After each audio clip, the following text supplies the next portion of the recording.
ইনকিলাব মঞ্চের মুখপাত্র ও ঢাকা ৮ আসনের স্বতন্ত্র প্রার্থী শরীফ ওসমান হাদীর উপর হামলাকে জুলাই অভ্যুত্থান নস্যাৎ করার গভীর ষড়যন্ত্রের অংশ হিসাবে আখ্যা দিয়েছেন দেশের প্রধান রাজনৈতিক দলের নেতারা বলেন, এই অভ্যুত্থান ব্যর্থ করার যে কোনো চেষ্টা রুখে দিতে রাজনৈতিক দলগুলো ঐক্যবদ্ধ রয়েছে।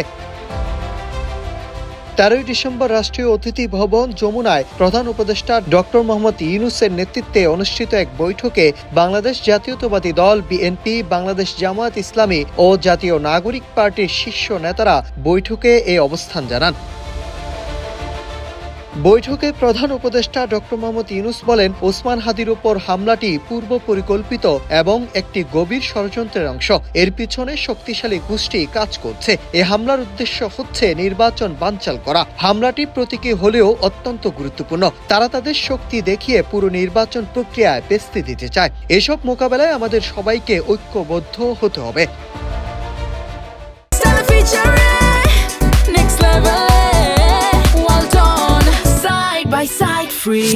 তিনি বলেন, শুধু সরকার নয়, সবাইকে দায়িত্বশীল ও শক্ত অবস্থানে থাকতে হবে। রাজনৈতিক বক্তব্য থাকবে, কিন্তু কাউকে শত্রু বানানোর সংস্কৃতি থেকে বেরিয়ে আসতে হবে। নির্বাচনের সময় উত্তেজনা থাকবে, তবে সেটি যেন নিয়ন্ত্রণের মধ্যে থাকে, সেদিকে খেয়াল রাখতে হবে। এ সময় বিএনপির স্থায়ী কমিটির সদস্য সালাউদ্দিন আহমেদ বলেন, এই সংকটময় সময়ে আমাদের অবশ্যই ঐক্যবদ্ধ থাকতে হবে। পরস্পরের দোষারোপ থেকে বিরত থাকতে হবে। ষড়যন্ত্রের বিরুদ্ধে আমাদের ঐক্যবদ্ধভাবে আওয়াজ তুলতে হবে। কোনো ধরনের অপশক্তিকে আমরা বরদাস্ত করব না। অন্যদিকে জামায়াত ইসলামীর সেক্রেটারি জেনারেল মিয়া গোলাম পরোয়ার বলেন, সাম্প্রতিক সময়ে একে অপরকে দোষারোপের প্রবণতা বাড়ায় বিরোধীরা সুযোগ পাচ্ছে। ক্ষুদ্র দলীয় স্বার্থে আমরা একে অপরকে প্রতিপক্ষ বানিয়ে ফেলছি। জাতিকে বিভক্তি করে এমন বক্তব্য পরিহার করতে হবে। সব দলকে নিজেদের কমিটমেন্ট স্পষ্ট করতে হবে।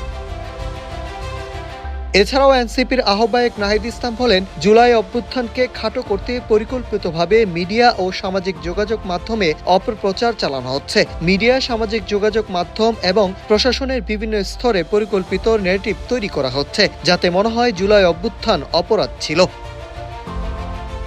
তিনি অভিযোগ করেন, আওয়ামী লীগ ও জাতীয় পার্টিকে নরমালাইজ করার চেষ্টা চলছে। টিভি টক শো, প্রশাসনিক বৈঠক, বিশ্ববিদ্যালয় ও আদালত প্রাঙ্গণে তাদের সক্রিয় উপস্থিতি লক্ষ্য করা যাচ্ছে। জুলাইকে সবাই মিলে নিজের করে নিতে হবে। আমাদের অনৈক্যই ষড়যন্ত্রকারীদের সবচেয়ে বড় শক্তি। তারা আমাদের বিভক্তি দেখেই সাহস পাচ্ছে।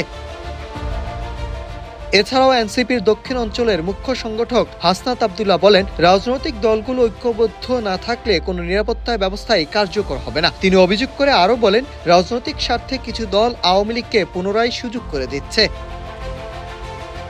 অন্যদিকে আইন উপদেষ্টা আসিফ নজরুল বলেন, রাজনৈতিক দলগুলোর মধ্যে হানাহানি শুরু হওয়ার পর থেকেই আওয়ামী লীগ আবারও শক্তিশালী হয়েছে। দলীয় স্বার্থের পাশাপাশি জাতীয় স্বার্থকে সর্বোচ্চ অগ্রাধিকার দিতে হবে এবং ঐক্যবদ্ধ থাকার আহ্বান জানান তিনি। বৈঠকে হামলার প্রতিবাদে ইনকিলাব মঞ্চের উদ্যোগে শীঘ্রই সর্বদলীয় প্রতিবাদ সভা আয়োজনের সিদ্ধান্ত নেওয়া হবে। পাশাপাশি নির্বাচনের আগে অবৈধ অস্ত্র উদ্ধারে কঠোর অভিযান চালানোর উপর জোর দেন প্রধান রাজনৈতিক দলের নেতারা। Nahid Hasan, news desk, Ittefaq.